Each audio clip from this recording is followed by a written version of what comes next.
Maybe straight people feel the same way about dating, but it seems like every woman I try to date ends up crazy or having major drama issues. It's been a rather disheartening state of affairs. For instance, when I showed my parents my first girlfriend and came out to them, the very next day she confessed that she had cheated on me with a guy and that they had unprotected sex together. Being that she couldn't drive, I drove her to get a pregnancy test and immediately broke it off with her, which led to my parents to insultingly suggest that I was going through a phase. I didn't get mad at them for saying that, I just got mad at the girl in question for making such a suggestion sound plausible. The next girl I dated long enough for my parents to learn and accept that I was gay, but she had a jealous temper and beat up my closest friend when I told her he confessed his love for me. So not only did she bring to light this embarrassing confession, but she also brought to life her ugly personality. It was just for show, but I took this close friend on a few dates to help ease the embarrassment and to make that specific ex mad. He knew it wasn't real, but it made us both happy. And from that ex to this most recent one, there were a few less noteworthy crazies. But the last time I dated, close to 3 years ago now, we moved to the bed too quickly, like 3 short dates over 2 weeks, and boy did I pay for it. A few days after we had sex, which admittedly was good, I found out she was a coke addict. Call me old-fashioned, but I think that should be disclosed before hitting the sack with a person. I didn't find out through her either, but when I confronted her on the phone about it, she phrased it differently than myself. I'm not addicted to coke, I just do it sometimes. That sentence stunned me when she said it, so much so that I must have held the phone to my ear for a solid minute without listening before hanging up. I didn't hear anything she said after that. I was too busy thinking, is this person for real? I got a general STD check after that. Sex that good comes from experience. So, this guy friend I mentioned, Chip, he had really come out of his shell during his college years. He was always smart and school was really easy for him. He graduated with a boring business degree, got a good job, and improved his people skills a lot. He ended up getting into the no strings attached sex and kink culture, swinger type stuff, like the whole 9 yards. I was always happy to hear about his scandalous weekend adventures, but I had no interest in them myself. That stuff is mostly a sausage fest, and I'm the jealous type anyway. I knew I'd get hurt easily. But he was badgering me about this one ultra-private sex club for a while. First, just bringing it up as a significant part of his sexual exploits, then subtly insinuating that I'd enjoy going if I was invited. And finally, outright inviting me with the disclaimer that it wasn't about him seeing me naked or him still holding a candle for me.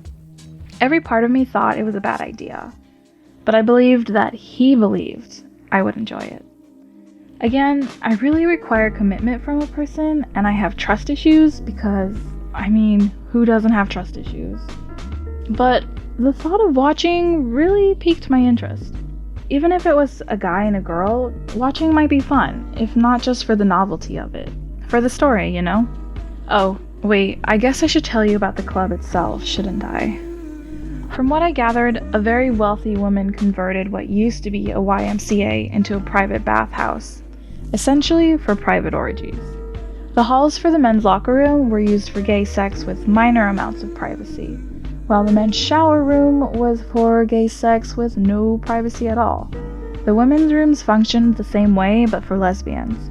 The main pool room, with its poolside bar, was basically a big naked dance party for everyone where sex would occasionally happen. And by occasionally, I mean nightly. And it wasn't a hard and fast rule, but the numerous saunas added after the YMCA's closure were basically the kiddie pool for those that just wanted to get their feet wet. By that, I mean there was a lot of oral sex occurring in those places. And it wasn't perceived as rude to wear a bathrobe or towel there. It was a good place to just watch and grow accustomed to the atmosphere. But among the hard rules was no bondage. Not exactly a rule one would expect from a sex dungeon, I know. So, while pre-gaming at a house, Chip suggested I go with him and his girlfriend Desiree to this private club. It was called Lush Blanket. The rest of the group was planning on hitting up a certain bar dance club that we regular, but something in the mojitos had me raring to see some weirdos do it in front of me. Part of me was also just curious to see my best friend and his girlfriend do it. We piled into a cab, and the other two bantered in front of the taxi man about the in and outs of orgy culture. It was early on during the drive there that I started getting cold feet, but I was in the taxi now. No going back, I thought. Then came the thought that maybe I wasn't mature enough for something like this, followed by, what if I'm hit on? Followed closely by, what if I'm not hit on? What if I'm not even attractive enough to get in? When we arrived at the downtown building, my hands were shaking when handing the giant muscular Hispanic bouncer my ID, so he could take down my information. Once he waved me in, he told me in passing to stay in a sauna for the time being. Chip interrupted the bouncer, explaining that he was going to look after me. Then Desiree took me to the dressing room, a separate room from the lockers, where we put on the fluffy club bathrobes. You know, I grew up in a predominantly white area because it was the first time I'd seen a black lady nude in person. It seems I must have been zoning out on her butt and thighs too long because Desiree said, "My great breasts are up here, you know," before laughing at me. I began to apologize, but remembered that the decorum was definitely different here. Desiree squeezed me while saying, "You're so cute," in a somewhat condescending manner. I think she was trying to make me relax, but it only made me feel weird, which in turn made me feel out of place. A nude, muscular man with long blonde hair walked by with a rack of test tube shots, and he startled me a fair amount. It took me a moment to realize the gender-segregated rooms were more a formality than a rule. Even still, he quickly moved on, seemingly realizing I was taken aback. I called him back for a shot in an attempt to fit in. And that shot was that shot. The shot that made it official. I was drunk. Desiree passed someone that she was friends with, a very attractive woman whose name and features I failed to recall. Again, I had just hit that bliss point where everything is sort of awesome. They did that 3 kisses on the cheek thing that you see Europeans do, and this lady attempted to do the same to me, but Desiree gently dissuaded her with a hand on the shoulder. "She's new here," whispered Desiree before saying her parting pleasantries and taking me by the hand to a sauna where we met up with Chip. Desiree then ran off with her friend, and I sat down with Chip, who thankfully had a bottle of water. He also had an erection under his robe. With the steam in the sauna and my slowed reaction time, it wasn't until I chugged a sizable portion of Chip's water that I realized my surroundings. At the other side of the sauna room, there was a young woman with rainbow-colored hair getting eaten out by a tan woman whose head was hidden under the former lady's bathrobe. Rainbow Lady's legs were really far apart, with one propped up on a wooden lacquered bench. Her face was disaffected and her eyes closed, like acknowledging her company would prevent an orgasm that already didn't want to arrive. The lady giving was working really hard, utilizing her neck in a slurping motion, but I guess it either wasn't working or Rainbow Lady was a dead fish. The giver retired her aching jaw, lifted her robe, and bent over beside her partner. Rainbow Lady then lifted her robe, revealing a short but girthy cock before proceeding to give it to her partner in a slow and unsure doggy-style motion. Then I took notice of a ginger woman with her hair down to the small of her back, going ass to mouth on an Asian man easily twice her size. The only pauses in her rigorous tongue-kissing of her Honda-like partner's ass was to throw her unruly hair into a less obtrusive position. Less notable, but still a vivid memory to me, were the 2 women sitting side by side jilling off while holding a conversation. I couldn't hear what they were talking about, but ignoring their self-stimulation, it looked like 2 students talking before class started, only interrupted by the occasional wincing due to a particularly good part of the climbing ascent. I don't think they were masturbating to each other or anyone else, as they mostly just made eye contact at one another, but these 2 plain Janes were a stranger sight than the freakier ass-to-mouth types around because of just how casual they acted. I met eyes with them, and they waved at me with their free hands. When I waved back, one of them nodded up and down once. I asked Chip what they meant, and he said they were just acknowledging me. That's when Desiree returned to take Chip's seat, who got on his knees and started servicing her without even a single word being exchanged between them. At this point, the setting was starting to feel comfortable. I felt a tiny amount of my senses returning, and that control put me at ease. but I wasn't ready to commit to joining in on the festivities.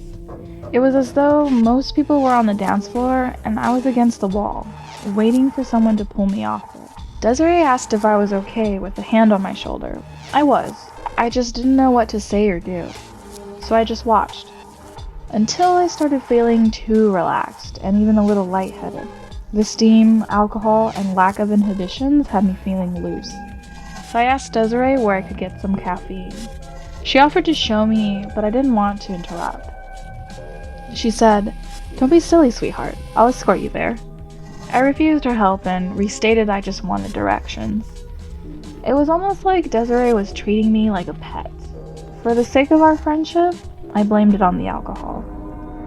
Making my way to the bar, I passed a very toned, nude lady with brown pigtails that didn't mesh with her shapely runner's legs. Legs seemingly cultivated for either kicking down deadbolt doors or endlessly cowgirling some innocent boy. She put her hand on my shoulder as I was walking and said, "Hey," in the same cadence guys at bars do before I tell them I'm gay. I said, "Do I know you?" without thinking of my setting and how rude it must have sounded. I wasn't sure if I was right to be offended by the physical contact or not. She responded by saying, "I don't know you. Are you new here?" She dropped her hand, and there began a pleasant conversation about Lush Blanket and the culture of the club. All the while we were chatting, this lady continuously creeped closer to me as I thought, oh man, I might actually have anonymous sex. I didn't precisely know how to feel about the idea of anonymous sex, but I figured I'd excuse myself to get a drink, both to cure the fatigue I was feeling and to allow myself some time to think about what I was comfortable with. Once I got an espresso martini, minus the martini, I returned to the sauna room I was in before. The atmosphere had changed considerably. Aside from myself, there was now only 3 people in the room: Chip, Desiree, and a woman slightly older than them. This woman was very tall and very slender. The standard robe that dragged on the floor against most of the frames of Lush Blanket members barely covered her knees. Her legs were as delicate and as threatening as a ravenous doe with an oily gloss shine similar to photo paper. The features of her face were obscured by the increased steam of the sauna, but the geisha-like makeup contrasted enough to allow me a decent concept of her beauty. I decided then and there, drunk but waking up, that my feelings on anonymous sex were a firm maybe, but a definite yes for this woman. The makeup skewed my perception of her ethnicity, so I'm not totally sure what she looked like, but the firm, flowing features of her painted-on expression had my drunken self relying on knees with the resilience of angel hair pasta to stay standing. There was such a dominant presence to her with how she was. Until my arrival, she'd been watching Desiree suck off Chip by herself, as if they were court jesters putting on a performance. That sauna room was just another channel on the Lush Blanket network for her. This world was her oyster. Beside her was an assortment of different sake, as well as a serving set. The sake came in different bottles of various shapes, sizes, and colors. Just looking at the arrangement had me dizzy when a long, thin finger pointed sharply and directly between my eyes. The woman's free hand patted the space on the bench next to her, and I felt the sensation of missing time when I realized I had already closed half the distance between us. She gestured at the bottles when I sat down, as if asking which one I wanted. Desiree stopped what she was doing, and after a fit of cock-induced coughing, Desiree told me she, the woman, wanted me to pour us all a drink. When I stated I didn't know which one to pour, Desiree explained that she doesn't speak. Chip added in that I should choose whichever one I wanted. I started pouring one without an English label, not wanting to look like a Philistine. Once each sake cup was ready, we all had a round. When the woman's cup was again resting on the bench, she pointed to Desiree, who got on her knees and began servicing her. Chip sat down nude beside me, and the woman pointed at me, then at Chip's erect penis. I again felt the sensation of missing time. I felt myself in a position I'd never imagined I'd be in. Not only was I going down on a man, but I didn't hate it. and I even felt as though I was doing well at it. That's all you need to hear about that action. The point is, I was almost scared into enjoying myself, and I had limited control over my actions. Then and there, I began to wonder if I had been drugged. I also considered that I was just more drunk than I had thought. I kept asking myself, is this what that date rape drug is like? Does it make you fearful yet blissful? Is that how it works? Knowing what I know now, it was certainly possible. If you look up how roofies makes one feel, I exhibited most symptoms. Yet, I don't know what happened. The rest of the night perplexes me and makes me wonder if what I'm theorizing happened really did. In the middle of relations with Chip, this woman pointed at the door and we left. That is, Chip and I left. Desiree continued on. Under normal circumstances, I would never leave the bar without a friend. So why would I leave her behind? Drugs? Even then, I don't think I'd be so stupid.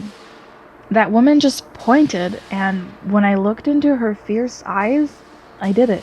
Whatever it was. When we made it outside, there was a cab waiting for us. Chip and I went to our own places and crashed. I was woken up when Chip couldn't get a hold of Desiree and called me frantic. Desiree had vanished. Chip went to Lush Blanket and asked around about the lady we were with, and from what we could piece together, she was the reclusive owner that only came out on rare occasions. But no one there had actually seen her before. When Chip went to the police, they looked into the club and filed a missing persons report. And that was the end of that, and Chip was devastated. Since the whole ordeal occurred, he's been celibate. Not the faintest interest in sex, and he's not social like he once was. It's like he's retreated back into his shell, even more afraid of the world than before. He's the best friend I've ever had, and I do my best to lift him up. But he feels like he's being punished for his life of frivolity. Besides, when I was trying to help him find Desiree, he didn't want to talk to me for the longest time, feeling like he had raped me or something. I don't know how to end this story. I think I just needed to tell it. If someone can give me advice on helping Chip, I'd owe them a friend. But honestly, I don't expect much.